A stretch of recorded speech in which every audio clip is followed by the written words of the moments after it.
Good morning mga kapatid, mga kaibigan. Meron po tayong natanggap na regalo buhat sa isang kapatid. Meron pong pusit dito, no? Papakita ko lang po sa inyo kung paano maglinis ng pusit. Alam ko po karamihan sa inyo marunong na, pero meron pa rin ilan na hindi. So ito po yung ulo ng pusit. Tulad ng nakikita ninyo. Mahirap po, wala akong cellphone handler, kaya pagtiisan nyo lang po, no? Papakita ko lang yung mga dapat alisin sa ulo. Yung unang dapat alisin ay yung bibig niya. Yan. Napakahalaga pong alisin nito kasi meron siyang matalim. Parang ito po yung mga ngipin niya, mga kapatid, mga kaibigan. Yan po, no? Yan, naalis po yan. Tapos yung pangalawang aalisin, yung kanyang mata. Yan.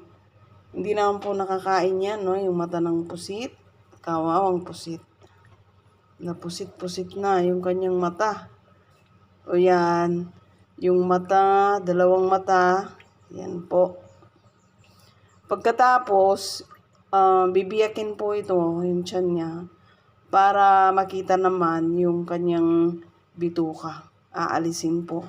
Pero yung iba pong nag-aadobo ng pusit, inihiwalay nila yung yung tinta. Ano po?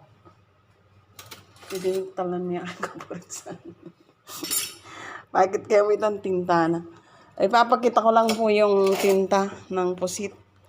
Ito, mabilis lang po ito habang may humahawak ng ating cellphone. So, ito po yung tiyan ng ating kapusitan.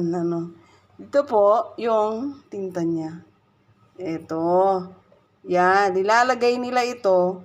Napusit na nga po ng konti. Ilalagay nila ito sa adobo, yung iba. Para po maging mas makulay yung pusit. Pero yung iba, hindi na po nila nilalagay. Yun lang po, kapatid, mga kaibigan. Tapos, alisin na natin yung mga bito-bitukan niya.